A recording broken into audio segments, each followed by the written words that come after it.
नमस्ते। आज हामी एउटा निकै नै चाखलाग्दो प्रश्नको उत्तर खोज्नेछौँ। के यो ब्रह्माण्ड सचेत छ? हामी एउटा यस्तो सिद्धान्तको गहिराइमा पुग्नेछौँ जसले क्वान्टम फिजिक्सका अजीब नियमहरूलाई जीवन र चेतनासँग जोड्छ। कतै यस्तो त होइन कि यो सिङ्गो ब्रह्माण्ड हाम्रो कारणले मात्रै अस्तित्वमा छ? आउनुहोस् यो रहस्यमय यात्रा सुरु गरौँ। यो भनाइले बायोसेन्ट्रिजम भन्ने सिद्धान्तको सार बताउँछ। यो एउटा यस्तो सोच हो जसले हाम्रो बुझाइलाई पुरै उल्टाइदिन्छ। मतलब हामी ब्रह्माण्डको कुनै सानो कुनामा रहेको धुलोको कण होइनौँ, बरु यो पुरै ब्रह्माण्ड नै हाम्रो चेतनाको उपज हो। सुन्दा त पुनै साइन्स फिक्सन फिल्मको कथा जस्तो लाग्छ होइन त? तर विश्वास गर्नुहोस्, यसको जरा आधुनिक विज्ञानमै गहिरोसँग गाडिएको छ। अब यो गहिरो रहस्य बुझ्नको लागि हामीले पहिले अलि सानो स्तरमा जानुपर्छ। एकदमै सानो। हामी प्रवेश गर्दैछौँ क्वान्टम संसारमा। यो एउटा यस्तो दुनियाँ हो जहाँ रियालिटी मतलब वास्तविकताले हाम्रो सामान्य ज्ञान र तर्कलाई ठाडै चुनौती दिन्छ। सोच्नुस् त, एटमको स्तरमा वास्तविकता हामीले देखेको जस्तो हुँदैन। एउटै कण एकै समयमा धेरै ठाउँमा हुन सक्छ, अनि कहिलेकाहीँ त्यो कण जस्तो देखिन्छ, कहिलेकाहीँ तरङ्ग जस्तो। र यो कुनै काल्पनिक कुरा मात्रै होइन नि। हामीले दिनहुँ चलाउने कम्प्युटर, मोबाइल फोन, जीपीएस, यी सबै प्रविधिहरू क्वान्टम फिजिक्सका यिनै अजीब नियमहरूमा आधारित छन्। यी सबै अनौठा नियमहरूमध्ये पनि सबैभन्दा रहस्यमय र दिमाग घुमाउने खालको छ क्वान्टम इन्ट्याङ्गलमेन्ट। कल्पना गर्नुहोस् त, दुईवटा कण छन् जुन ब्रह्माण्डको दुई अलग अलग कुनामा छन्। तर एउटा कणमा केही परिवर्तन हुने बित्तिकै अर्को कणमा त्यसको असर तुरुन्तै मतलब इन्स्टन्टली देखिन्छ, प्रकाशको गतिभन्दा पनि छिटो। आखिर यो कसरी सम्भव छ?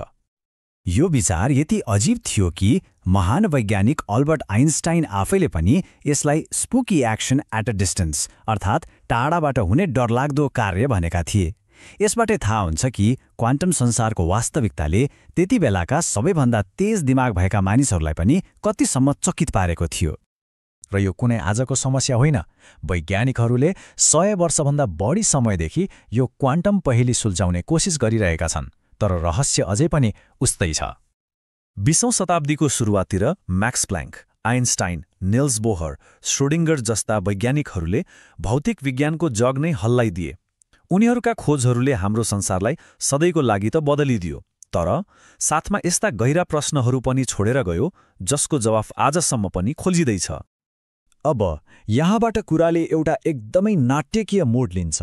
100 वर्षदेखि वैज्ञानिकहरूले यी रहस्यहरूको जवाब बाहिर यानि कि भौतिक संसारमा खोजिरहेका छन्। तर के होला यदि यसको जवाब बाहिर कतै छैन भने? के होला यदि यी सबै प्रश्नहरूको जवाब भित्र अर्थात् हाम्रो आफ्नै चेतनाभित्र लुकेको छ भने? हो, यहीँनेर डाक्टर रबर्ट लान्जाले प्रस्ताव गरेको बायोसेन्ट्रिजमको सिद्धान्तको प्रवेश हुन्छ। यो सिद्धान्तले क्वान्टम फिजिक्सका ती सबै पहेँलीहरूलाई हेर्ने एउटा बिल्कुलै फरक, एउटा क्रान्तिकारी दृष्टिकोण अगाडि सार्छ। अब सरल भाषामा भन्नुपर्दा बायोसेन्ट्रिजमले के भन्छ भने ब्रह्माण्डले जीवन बनाएको होइन, बरु जीवन र चेतनाले ब्रह्माण्ड बनाएको हो। हाम्रो चेतना यानि कि हेर्ने मान्छे बिना समय, स्थान र पदार्थको कुनै अस्तित्व नै हुँदैन। तिनीहरू केवल हाम्रो दिमागको उपज हुन्। ल, यहाँ हेरौँ है। वास्तविकतालाई हेर्ने दुईवटा बिल्कुलै फरक तरिकाहरू छन्।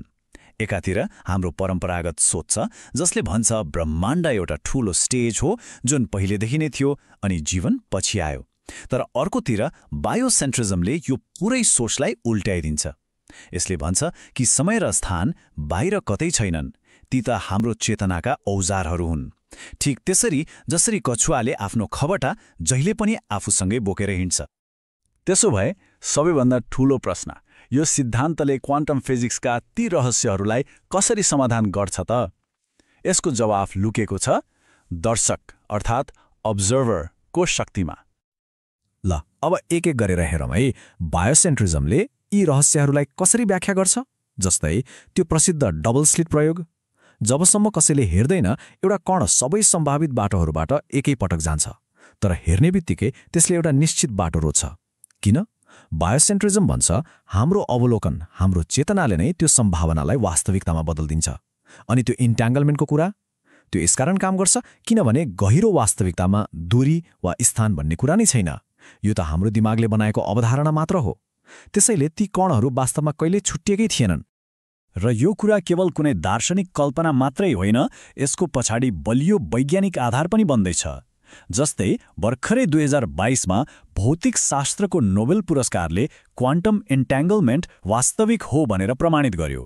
यो खोजले ती सबै सिद्धान्तहरूलाई बलियो समर्थन दिन्छ जसले दर्शक वा अवलोकनको भूमिकालाई वास्तविकता निर्धारण गर्न एकदमै महत्त्वपूर्ण मान्छ र बायोसेन्ट्रिजमको त यो मुख्य आधार नै हो।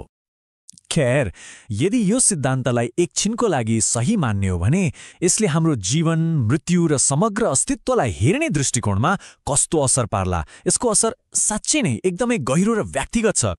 यो सिद्धान्तले मृत्युलाई कसरी हेर्छ त्यो बुझ्न भौतिक शास्त्रको एउटा आधारभूत नियमबाट सुरु गरौँ। ऊर्जालाई न त बनाउन सकिन्छ न त नष्ट गर्न। यो केवल एक रूपबाट अर्कोमा बदलिन्छ। अब बायोसेन्ट्रिजमले तर्क गर्छ, यदि हाम्रो चेतना पनि एक प्रकारको ऊर्जा हो भने के त्यो पनि कहिल्यै नष्ट नहुने हो त? अब सोच्नुस् त, यदि चेतनालाई नष्ट गर्न सकिँदैन भने यसको मतलब के भयो?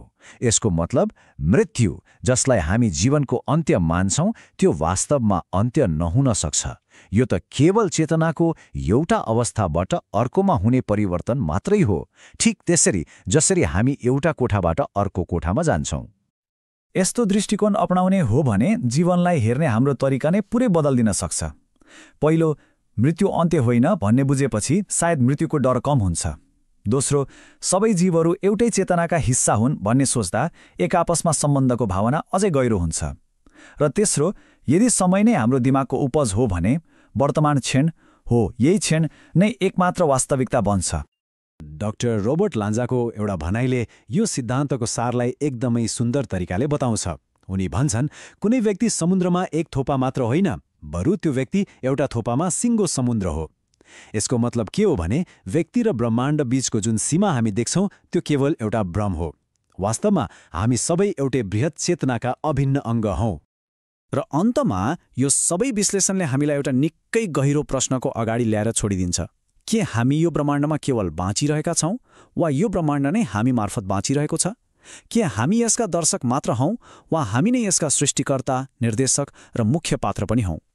यही प्रश्नमा विचार गर्न छोड्दै आजको लागि यति नै। नमस्ते।